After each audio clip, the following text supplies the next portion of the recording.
tetap sehat. Nah, Pak Agus ini benar banget yang disampaikan tadi bahwa sebenarnya waktu itu menentukan segalanya, Pak. Kita itu memanfaatkan waktu, kita memakan waktu, itu merupakan penentu dari besok kita mau jadi apa gitu loh. Misalnya, paling gampang aja, kita telat makan, itu kan masalah waktu. Harusnya kita makan sehari-hari makan siang jam 12 sampai jam 1, tapi kita kadang-kadang jam 3, kadang-kadang jam 4, kadang-kadang jam 12, nanti ujung-ujungnya asam lambungnya akan naik. So, itu yang paling gampang dipahami. Jadi, ya, telat makan itu bukan makannya yang kita nggak mampu untuk mengatur. Telat makan bukan menunya yang kita nggak mampu untuk mengatur, tetapi waktu makannya yang menentukan kita akan hidup atau mati besok gitu loh. Jadi saya pikir betul Pak Kus. Dan Ibu Bapak sekalian, saya juga waktu dapat ini, saya diperintahkan oleh Pak Kus untuk, Yoyo, kamu ngomong masalah manajemen waktu. Saya pikir, waduh, ini ngomong apa gitu loh. Tetapi yang saya pikir ujung-ujungnya adalah kembali ke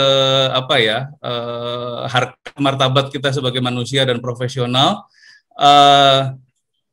Hidup adalah waktu gitu loh. Hidup adalah waktu, dan kemudian yang menentukan waktu itu kita. Yang menentukan waktu itu bukan orang lain. Mungkin boleh dibantu di-share. Saya nggak tahu Mbak. Mas Bo. Ya. Oke. Oke, matur nuwun. Langsung ke halaman ketiga. Ini kan judulnya siapa yang memilih waktu. Ini nanti kita akan bicara mengenai values kita itu apa. Kemudian kenapa sih manajemen waktu, dan kemudian bagaimana kita mengatur waktu, dan bagaimana kita mengatur waktu itu sendiri. Kalau di materi ini akan banyak materi yang saya ambil juga dari konsep, tetapi pasti akan saya berikan contoh-contoh sesuai dengan yang disampaikan Pak Agus tadi. Ibu Bapak sekalian, dari zaman dulu waktu itu sudah merupakan sesuatu yang keniscayaan. Jadi kalau dicontoh ada Lincoln, dia bilang bahwa dia mengisyaratkan adanya efisiensi dengan quote yang saya sampaikan.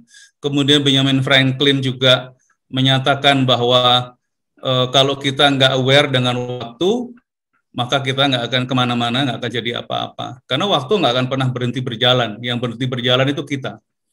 Dan kemudian Golda Meir juga, dulu Perdana Menteri Israel, menyampaikan juga, saya harus menentukan jalannya jam atau jalannya waktu.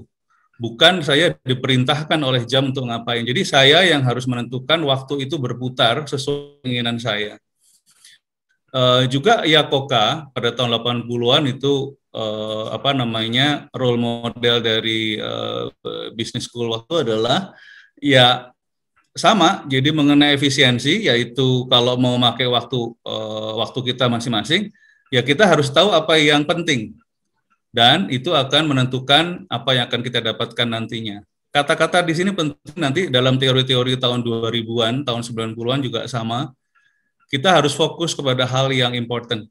Nah, kemudian Mother Teresa juga menyampaikan bahwa kemarin tuh udah nggak ada, hari ini kita akan datang, mari kita memulainya. Jadi masing-masing quote yang saya sampaikan ini mempunyai message yang berbeda-beda. Kalau Drucker udah pasti tahun 80-an, efficiency is doing things right, effectiveness is doing the right things gitu loh. Ini end of quote yang saya sampaikan ini saya pikir penting untuk kita manai sama-sama. Efisiensi itu melakukan hal yang benar, tetapi effectiveness itu doing the right things gitu loh. Kalau bahasa Indonesianya kayaknya sama, tapi bahasa Inggrisnya beda. Gitu. Doing the things right dan doing the right things. Jadi Ibu Bapak sekalian, jadi itu yang akan menentukan. Pasti kita orang Indonesia keri itu apa ya Pak Gus ya? Geli apa ya? Bukan geli ya, kupingnya itu keri gitu lah, apa ya? Nggak enak gitu. Nggak enak waktu mendengar bahwa this is living example, dan silahkan kita semua tersinggung, tetapi kita harus mawas diri kenapa mereka ngomong gitu. Nggak usah jauh-jauh orang Amerika, orang Australia, orang Inggris dan sebagainya. Orang Malaysia dan orang Singapura itu secara nggak sadar mereka menerapkan standar yang lebih rendah untuk produktivitas, untuk manajemen waktu, untuk disiplin dengan orang Indonesia. Believe it or not. Saya nggak suka, saya nasionalis, Ibu Bapak sekalian. Saya di Standard Chartered, termasuk yang pertama kali tiap hari pakai batik. Saya nggak pakai dasi, saya nggak pakai, apalagi pakai jas, boro-boro gitu loh. Saya pakai batik sampai hari ini. Jadi, please don't questioning me about my nationalism, tetapi saya juga sedih, kenapa? Masalah orang Indonesia lack of discipline itu masih. Discipline is not about discipline. Discipline is about waktu. Jadi yang saya rasa kembali ke halaman kedua, Mas Bowo, tolong Pak Mas. Kita values yang akan kita yang harus kita miliki adalah sebenarnya good time management requires that you bring your control. Next Mas. Your control over a sequence of events. Jadi kata-katanya adalah, halo, terdengar Pak? Terus suara saya Pak? Dengar Pak. Ya, lanjut. Oke, sorry. Nah, jadi kembali ke values ini, pada waktu kita ngomongin waktu, kita ngomongin disiplin. Ngomongin disiplin, kita ngomongin di dalam kita ini maunya ngapain. Kita harus sadar pada waktu bicara mengenai waktu, baik secara personal maupun secara profesional, sebenarnya gue ini ngapain sih gitu loh. Sebenarnya gue ini mau kerja ini mau ngapain gitu. Apa yang harus gue tuju. Terus kemudian menurut gue yang paling masuk akal dalam hidup ini apa? Nilai-nilai ini apa? Menghargai orang lain, respect orang lain, masa bodoh dengan orang lain. Saya makan siang belum selesai, padahal meeting udah mulai, dan saya yang memimpin meeting, nggak apa-apa orang lain nunggu. Is that your value? Orang yang pengen lihat dari Anda? Apa betul itu yang Anda stand for? What is right for you and for others? Telat datang meeting itu menurut Anda, biasa nggak apa-apa. Kita kasih jeda 5 menit. Jeda 5 menit itu telat loh. Jadi sayangnya untuk kita orang Indonesia itu nggak apa-apa gitu loh. Nah, sedangkan untuk beberapa orang negara lain itu sangat-sangat tidak unacceptable. Silahkan kalau ada yang mau tersinggung dan nggak terima, silahkan. But this is really live in our daily lives. Kewajiban kita yang ada di sini terutama adalah kita harus memahami values kita masing-masing. Nah, kalau kita memang, gue nggak gitu. Nah, kita harus konsisten untuk living our values. Kita harus make it contagious. Ada seseorang dulu, Pak Kus, Om Kus pasti tahu siapa yang saya sampaikan. Ada rapat direksi di satu bank BUMN zaman dulu. Rapat direksi yang menghadirkan kepala divisi karena dia akan present. Nah, kepala divisi itu terlambat setengah jam tanpa penjelasan yang jelas, tanpa pemberitahuan sebelumnya. Dan nggak pakai babi bu, CEO-nya bilang Anda tunggu di luar, nanti setelah selesai rapat direksi, Anda silahkan masuk ketemu saya dan direktur Anda. Dan itu habis dimarahin. It's not about the guy, it's not about the person, but actually about the discipline. Bukan cuma kepala divisi, tetapi juga seorang direktur telat 15 menit. You know what? Direkturnya itu disuruh keluar sama si CEO itu. Kenapa dia melakukan itu?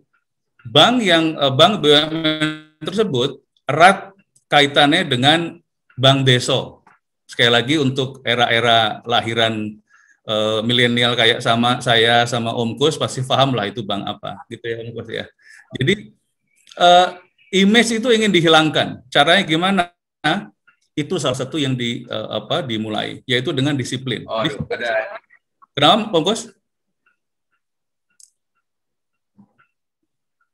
Ya, oke. Demikian juga pada waktu itu dulu bank tersebut rutin melakukan. Suaranya agak terganggu sedikit. Nah, sekarang bagus. Oh, hilang ya Pak? Atau saya pakai handphone aja ya? Saya nanti coba saya bagus Pak.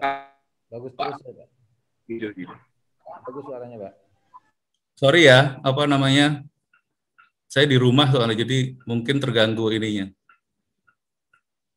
Jadi itu contoh dari values yang ingin ditekankan oleh si CEO untuk keseharian mereka, terutama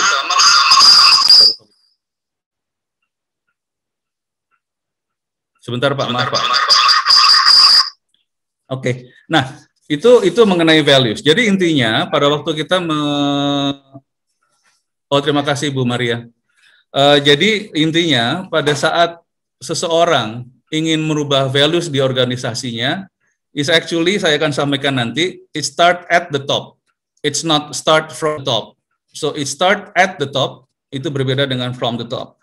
Nah, nextnya Mas Bowo, untuk mengexamine values kita juga harus, pertanyaan selanjutnya yang harus kita pahami ke diri kita sendiri adalah, apa sih yang penting untuk saya? Apa sih yang relevan, yang penting dan relevan untuk saya dan orang lain? Apa sih kemudian objektif saya melakukan sesuatu dan kemudian hasil yang saya harapkan apa sih? Kemudian kenapa saya harus, benar nggak saya harus meleverage atau memaksimalkan saya punya strength dan kemudian melihat atau membaca opportunities? How can I influence others to accomplish something? Jadi hal itu yang saya maksud di awal tadi. Contoh, saya memberikan contoh si ex-CEO Bank BUMN ini. Saya sampaikan lagi pada waktu dulu masih diwajibkan upacara 17 tanggal 17 setiap bulan atau bahkan 17 Agustus. Ibu Pak sekalian mungkin merasa sekarang itu lebay. Alah, upacara apa sih, nggak penting. Hormat aja, apa sih itu kan SMA, emang gua anak SMA. No, it's about your nationalism gitu loh. Nah, kalau lu mau ikut upacara, ya jangan kerja di bank itu, karena bank itu mewajibkan kita upacara. Kalau lu nggak pengen menghormat ke bendera Indonesia, then stop being Indonesian, then be untuk menjadi warga negara lain. Pada saat itu, pada saat upacara, pada saat hormat bendera, seharusnya semua peserta upacara berhormat. Either kalau dia pakai topi dia harus melakukan ini, atau dia menundukkan kepala. Tetapi ini ada yang malah di belakang, bercanda, tertawa-tawa, suaranya terdengar. Dan pada saat itu juga, CEO ini, setelah bendera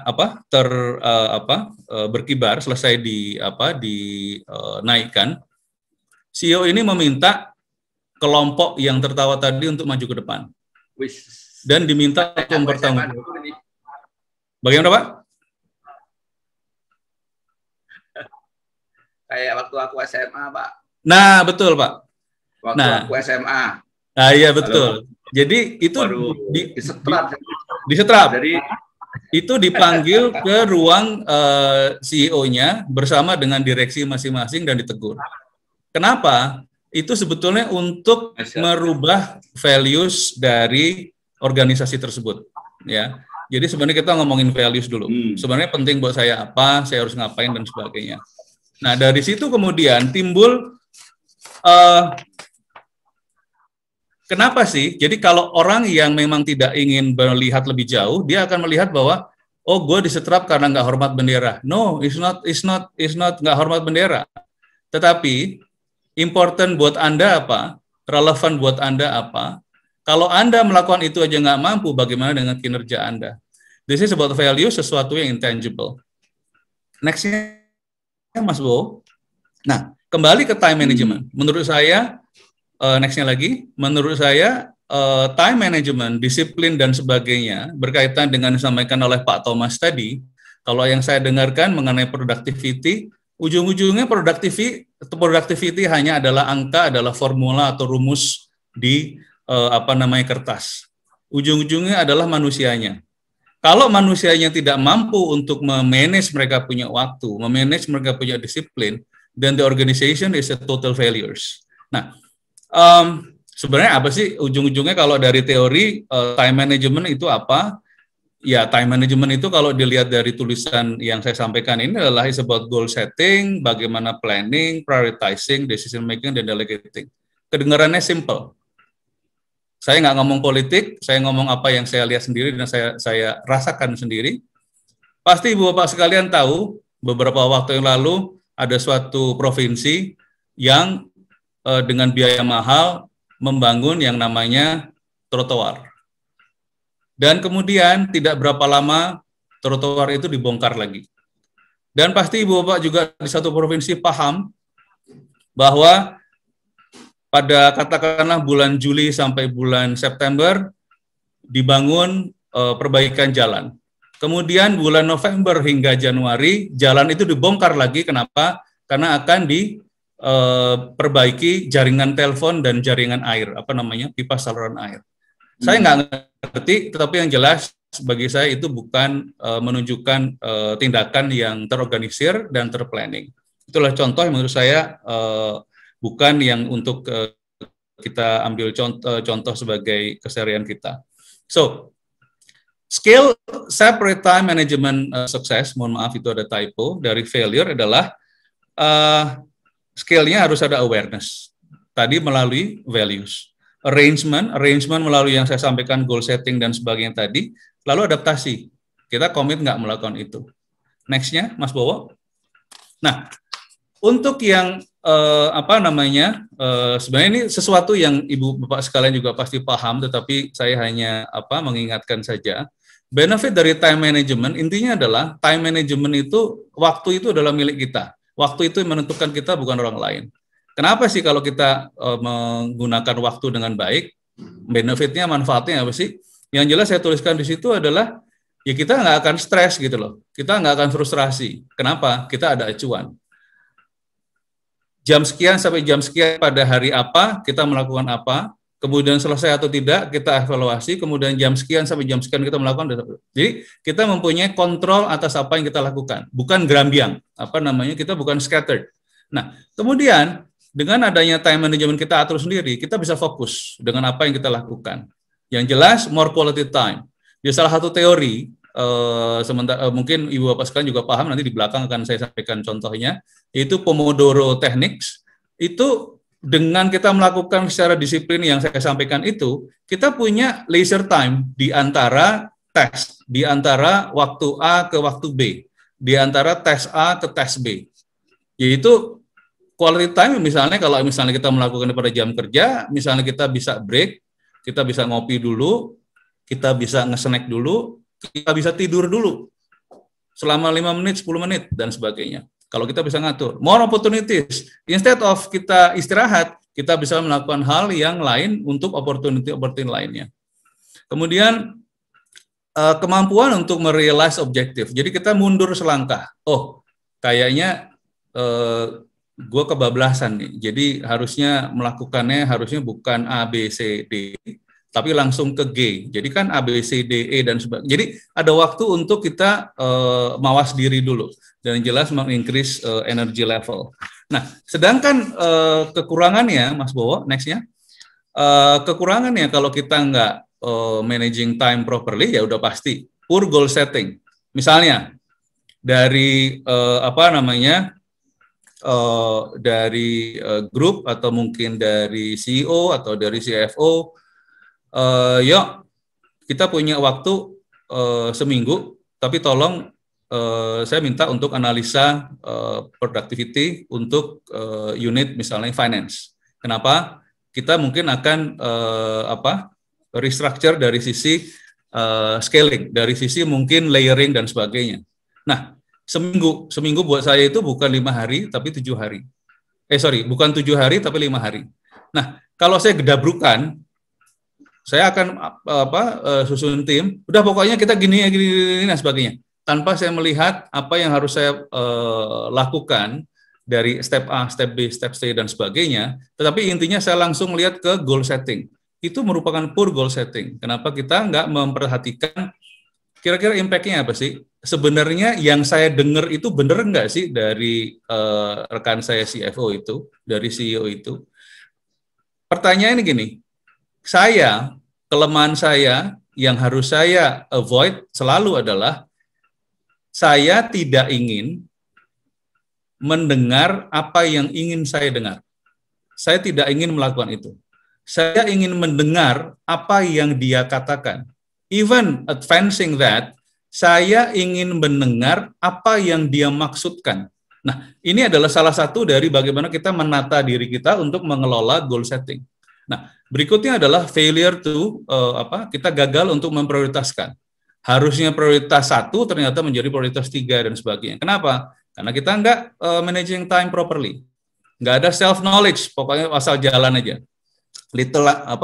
Jadi ujung-ujungnya little understanding on time wasters. Jadi kita kebanyakan berkutat dengan angka, tetapi kita nggak tahu message-nya apa yang disampaikan, yang saya sampaikan tadi dari rekan saya CFO atau even CFO one down. Too much on too little. Kita ngurusin hal-hal yang kecil-kecil, yang urgent, tetapi kita nggak ngurusin yang important. Jadi kebalik-balik gitu loh cara berpikir saya. Itu bisa yang harus kita avoid kalau kita dalam satu project atau tes tertentu. Kita poor information gathering system. Nah, inilah pentingnya Ibu Bapak sekalian. Urusan HR, terutama kalau organisasi udah jelas. Urusan HR, it's not about qualitative only, tetapi kita harus rely most right now apalagi itu dengan digital information, dengan information gathering system. Kita ngomong nggak bisa pakai kayaknya. Attrition berapa yuk? Saya nggak bisa bilang kayaknya. Pada waktu orang menanyakan attrition, saya harus bicarakan mengenai tren dan kemudian sub-trendsnya seperti apa. Data analytics yang keluar dari sistem seperti apa. Pada waktu orang nanya attrition berapa persen, itu adalah orang yang berapa tahun bekerja di Standard Chartered, itu yang resign, berapa orang, dari range berapa. Jadi pada waktu seseorang menanyakan satu hal, kita jangan hanya menjawab, oh, attrition finance berapa ya? Oh, 15%, gede banget bro. Enggak itu, tetapi harus komprehensif. Kenapa? We are facing a project dan mungkin krisis, sehingga kita harus mampu untuk mengelola information gathering system. Inability to delegate, semua saya ambil sendiri, itu nggak benar udah. Saya harus melibatkan mungkin teman-teman dari finance sendiri, mungkin saya harus melibatkan teman-teman dari teknologi dan sebagainya. Yang jelas kemudian ineffective scheduling. Next-nya Mas Bowo. Next maksudnya. Nah, ini yang suggestion kalau kita, saya mengelola, ini juga saya ambil dari materi dari literatur, tapi juga masuk akal sangat buat saya. Yang pertama adalah kita menentukan efektif manajemen waktu adalah dengan kita set goals correctly. Teorinya SMART. Kemudian ada prioritize wisely, kita harus memprioritaskan, kita set time limit masing-masing. Yang jelas setelah itu kita take breaks between tasks. Jadi kita harus menghormati diri kita sendiri. Kita harus menghormati tim kita untuk recognize endurance. Misalnya tadi disampaikan ada Pak Kus, memang ada orang, salah satu role model saya namanya Pak Agus Marto, dia bekerja itu waktunya nggak sesuai dengan waktu orang normal. Sehari mungkin dia hanya tidur 3 jam, Pak Agus Marto itu. Dia mungkin bisa conduct meeting mulai jam 10 malam, selesai jam 12 malam. Besoknya, jam 6 pagi udah ngajak meeting lagi gitu loh. Nah, pertanyaannya adalah, apakah Pak Agus paham orang lain nggak seperti dia? Dia paham. Sehingga dia selalu ngomong, kalau ada yang keberatan silahkan menyampaikannya. Jadi kita sendiri harus respect self. Kita punya kemampuan nggak untuk endurance. Jadi kita harus take breaks between tasks. Nah setelah itu kenapa? Kita bisa lebih fresh. Kemudian kita bisa melakukan setelah itu organize diri kita lagi. Kita write down deadlines untuk project, utilize calendar for more long-term time management dan sebagainya. Setelah itu, untuk time management tips, kita harus mampu untuk remove non-essential tasks. Nah, ini yang paling penting nanti akan saya sampaikan sedikit, bahwa yang paling penting di dunia ini, terutama untuk menyelesaikan sesuatu pekerjaan, adalah yang important, bukan yang urgent. Kalau urgent tuh kadang-kadang gini loh, contohnya, payroll kurang 0, gitu loh. Itu bukan important, itu urgent. Itu sebenarnya quick fix itu bisa dilakukan. Payroll kurang 0, oke gimana? Ya udah ini berarti ada glitch di sistem. Lakukan, tapi nggak important. Karena ada orang lain yang bisa secara teknikal melakukan itu. Tetapi misalnya, ini kok penggajian sistem kita nggak berubah, bukan penggajian, misalnya uang PHK misalnya, kok kita nggak sesuai dengan undang-undang yang baru ya, undang-undang berapa? 11/2020 ya. That's important. Itu harus di-attend dan dibicarakan secara menyeluruh. Contohnya itu. Dan jelas kemudian setelah kita melakukan 1-6 ini, kita plan ahead. Kita create habits at the end of the day, write down to-do list for the next day to freshen idea in the morning.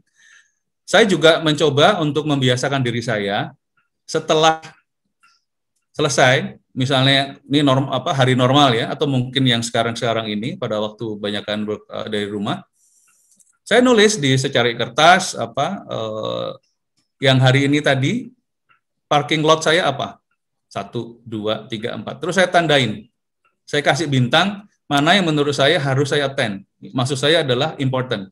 Kemudian saya kasih lingkaran mana yang menurut saya urgent, tetapi nggak important.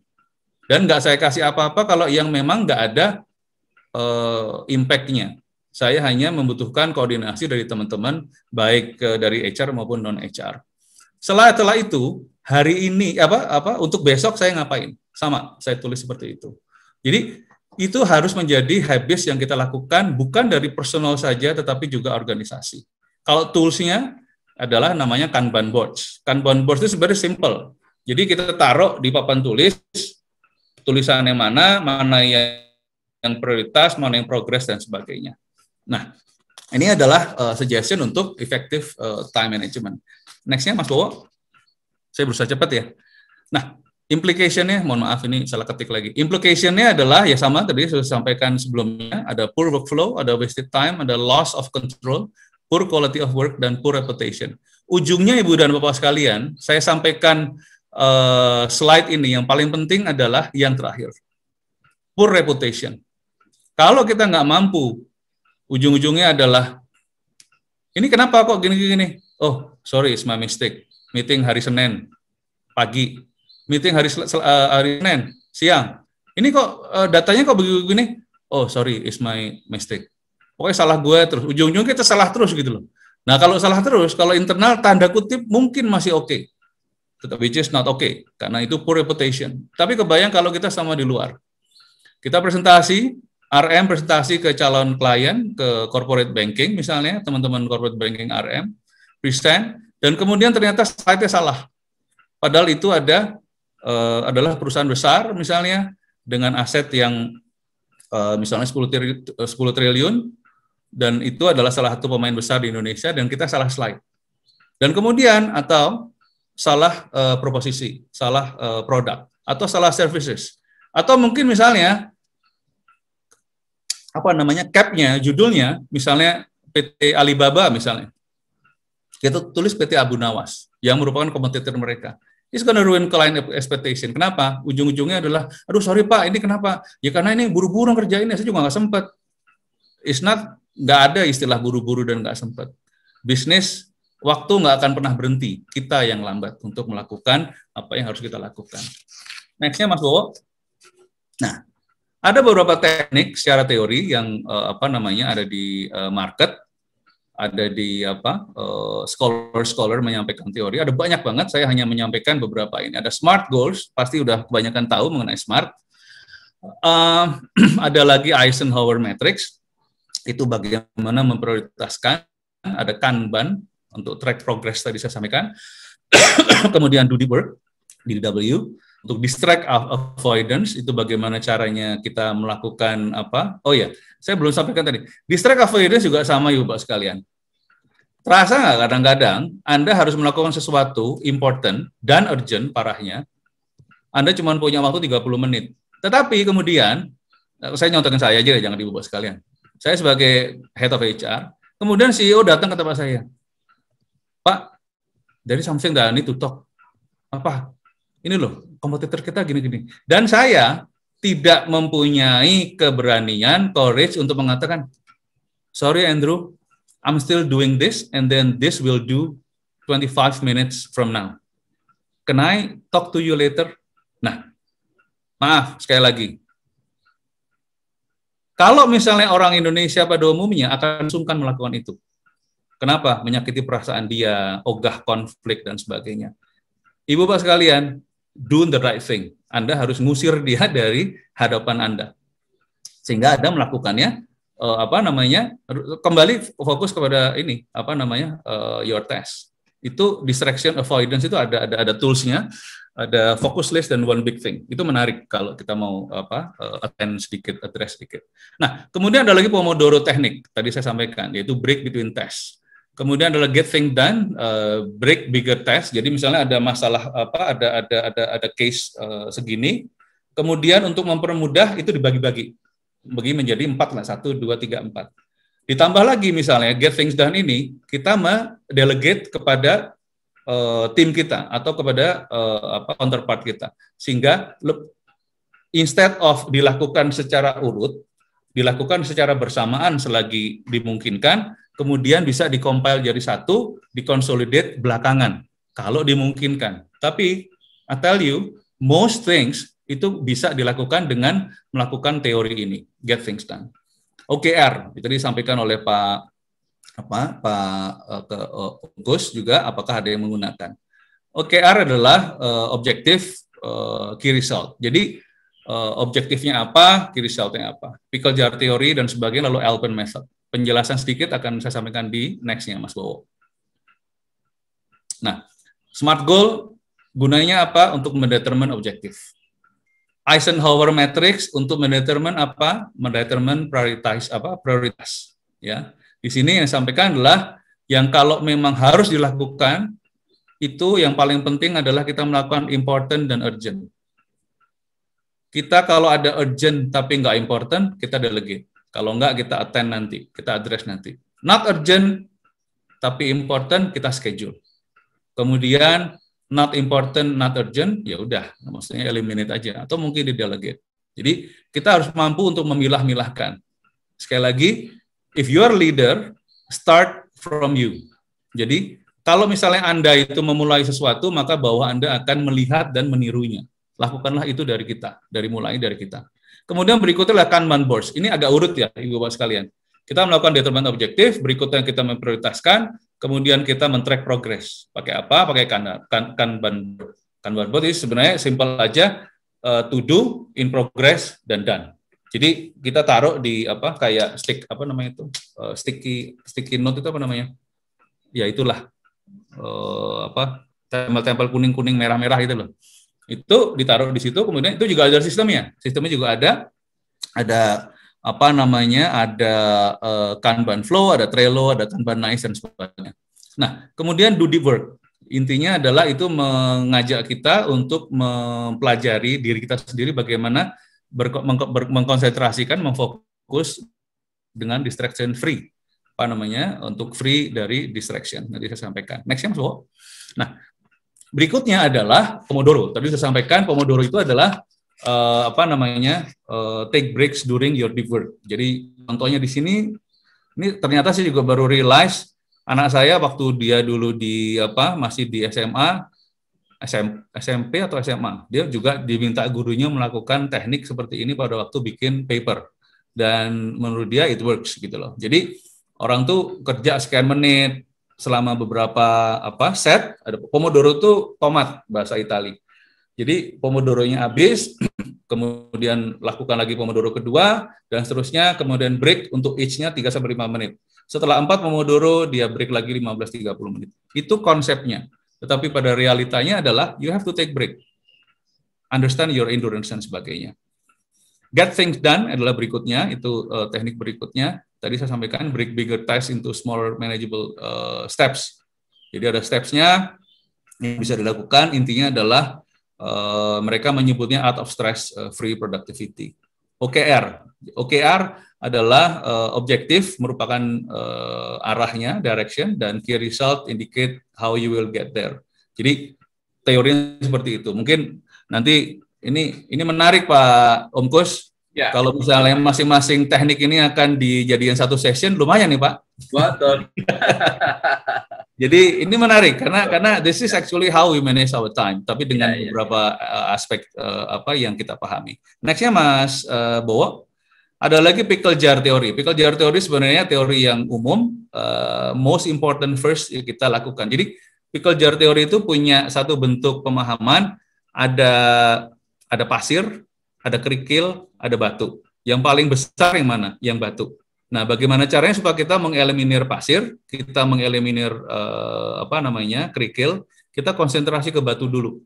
Setelah batu kita keluarkan dari toples, itu kemudian nanti kita akan dengan mudah mengangkat kerikil dan kemudian pasirnya. Itu teorinya itu sebenarnya. Jadi do the most important first. Kemudian Alpen method. Alpen method itu malah ada kombinasi dari Pomodoro dan kombinasi dari mungkin beberapa teknik yang lain, yaitu dia menggabungkan, kita menghitung dari awal, kalau gua ngerjain satu tes ini, kira-kira berapa minggu sih, berapa bulan sih, dan selama sekian periode, saya mengallow diri saya untuk distraction. Distractionnya berapa persen? Ada buffer time.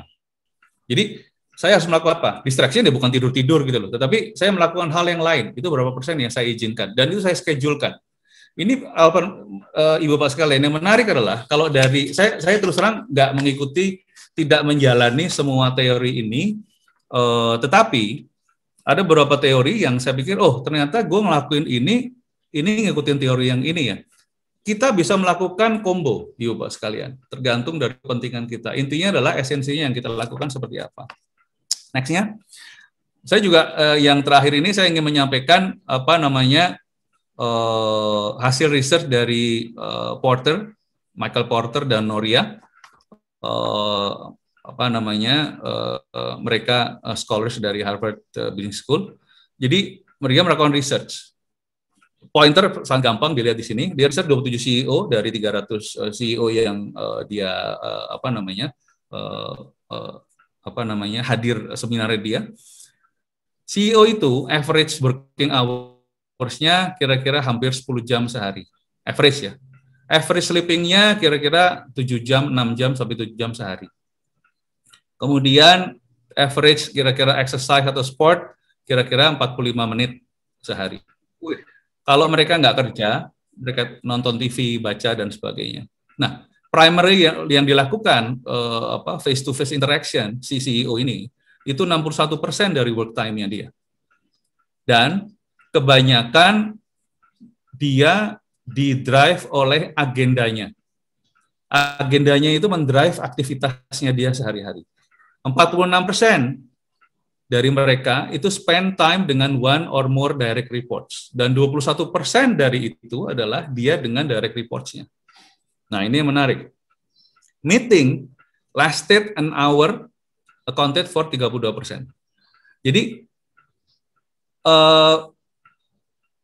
nggak disiplin-disiplin amat untuk meeting. Jadi ada yang panjang, kemudian lagi kita lihat sini, longer than planned, 38%, dan shorter 30%. Jadi Bapak sekalian bisa lihat di sini, even berdasarkan penelitian Porter dan Noria ini, seorang CEO, itu juga nggak konsisten. Misalnya meetingnya 2 jam. Oh, yang ideal kan, dia meeting berarti 1 jam 40 menit, atau mungkin dia 2 jam pol. Enggak juga, ternyata ada yang lewat juga. Ada juga yang lebih singkat. Next-nya Mas Bowo. Ada beberapa finding juga yang disampaikan oleh Porter di sini. CEO time allocation is not simply a matter of what happens in meeting decision making process. Itu satu hal yang saya tarik kesimpulannya. Dan dari kesemuanya itu, CEO need to overlook less direct. Jadi tidak less direct, less top down, less tangible dan sebagainya. As manifest in how they spend their time. Jadi intinya adalah dia harus lebih banyak mendelegasikan. Kemudian dia harus lebih banyak menghitung bagaimana dia menghitung waktunya. Opens a window into what leadership is all about and into its many components and dimensions. Jadi pengelolaan manajerialnya itu dari seorang CEO juga ditentukan oleh waktunya dia. Dan yang terakhir di sini adalah suksesnya CEO macam-macam, kompleks, sulit, untung, rugi dan sebagainya, ada technology advances. Itu ujung-ujungnya adalah with a broader understanding of their role and how to best use their most important resource, yaitu time.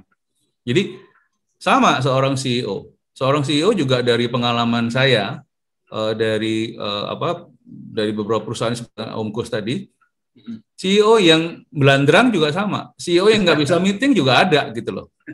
Jadi dia agendanya, katakanlah misalnya agendanya apel, jeruk, anggur gitu.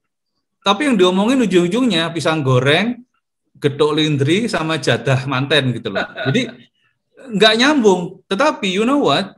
Yang hadir itu harus mengikuti. siap dengan paper dan otaknya itu untuk anggur, jeruk, dan sebagainya tadi, harus ngomong ujung-ujungnya terlambat meetingnya karena harus ekstra mempersiapkan. Oh enggak, saya nggak ngomongin jeruk, loh agendanya jeruk Pak. Oh enggak, saya ngomongin jatah mantin aja, saya ngomongin getuk lindri aja. Was. Nah itu, jadi itu menurut saya sesuatu yang harus kita avoid ya. If you are director, if you are GM, if you are manager, never even think to that gitu loh. Pertanyaannya, banyak yang ngelakuin itu, banyak. Perubahan itu mulai dari kita. Nextnya, Ibu sekalian. Nah ini yang kalau ini yang saya sampaikan kalau kita mau menentukan waktu ya ini kita harus determine objektif dan sebagainya. Sebenarnya udah kita bahas di awal tadi. Yeah. Tapi kita harus clear what to do-nya. Nah, yang terakhir, next.